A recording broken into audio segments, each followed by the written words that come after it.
उन्नाव की वो बेटी जो टूटना नहीं चाहती, जिसे सिर्फ न्याय चाहिए।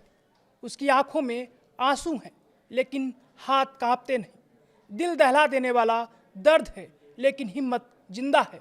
वो बार बार कहती है, मैं टूटूंगी नहीं जब तक सांस है, लड़ती रहूंगी। मेरे बच्चों का भविष्य दांव पर है, मेरी इज्जत दांव पर है, मेरा वजूद दांव पर है। ये कहानी सिर्फ एक पीड़िता की नहीं, ये उस हर बेटी की कहानी है जो न्याय के लिए लड़ते लड़ते थक गई है लेकिन हार मानना नहीं चाहती। नमस्कार, मेरा नाम सौरभ शुक्ला और आप देख रहे हैं news 18 UP Uttarakhand. Unnao rape case की पीड़िता दिल्ली हाई कोर्ट के फैसले के बाद बेहद भावुक और परेशान नजर आ रही हैं। उन्होंने कहा कि अगर हालात ऐसे ही रहे तो उन्हें फूलन देवी बनने पर मजबूर कर दिया जाएगा। पीड़िता ने मीडिया से बात करते हुए कहा, मेरे सामने ला दो, मुझे अपने हाथों से मारना पड़ेगा उसको। जैसे निर्भया केस में दोषियों को फांसी हुई, मैं भी चाहती हूँ कि इन्हें फांसी दी जाए ताकि हमें न्याय मिले। लेकिन जज साहब के फैसले ने देश की बेटियों को डरा दिया है। मेरा पति घर पर सहमा बैठा है, हमें डर है कि कहीं हमें या हमारे बच्चों को मार ना दिया जाए। जान है तो लड़ाई लड़ूंगी, चाहे कुछ भी हो जाए। दरअसल 23 दिसंबर 2025 को दिल्ली हाई कोर्ट ने उन्नाव रेप मामले में बीजेपी के पूर्व विधायक कुलदीप सिंह सेंगर की उम्र कैद की सजा को सस्पेंड करते हुए उन्हें जमानत दे दी।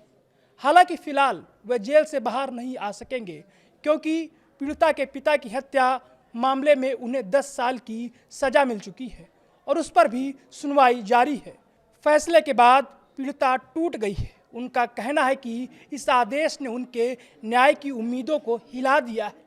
पीड़िता ने आरोप लगाया कि अगर सीबीआई ने मजबूती से बहस की होती तो शायद सेंगर को राहत ना मिली होती। उन्होंने कहा, सीबीआई के आईओ ने भी पैसे लिए हैं, लगता है सबने अपनी जेब में भर ली। मैं कोर्ट जाऊंगी और जज साहब से सवाल करूंगी, ये मेरा अधिकार है। जब चुनावी एंगल पर सवाल पूछा गया तो पीड़िता ने कहा कि 2027 के चुनाव से पहले जमानत को लेकर राजनीति की चर्चा हो रही है और अगर ऐसे आरोपी के परिवार को कोई पार्टी टिकट देती है तो यह उसके साथ बड़ा अन्याय होगा। उन्होंने कहा, इस फैसले ने बेटियों के मन में डर पैदा कर दिया है कि अगर वो बाहर निकलेंगी तो उनके साथ भी ऐसा हो सकता है। पीड़िता ने आगे कहा कि वह अब भी अपनी लड़ाई जारी रखने के लिए पूरी तरह तैयार हैं। मैं नहीं टूट रही।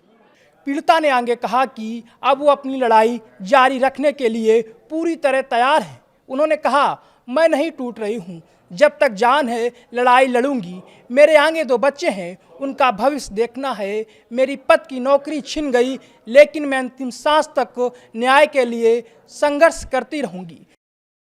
मैं गई, मैं बैठी 1-1.5 घंटा। उन्होंने बोला कि आज छुट्टी है। हमने कहा मुझे ऑफिसर से मिलना है। बोला छुट्टी आज नहीं मिल पाएंगे, आप मंडे को आइए।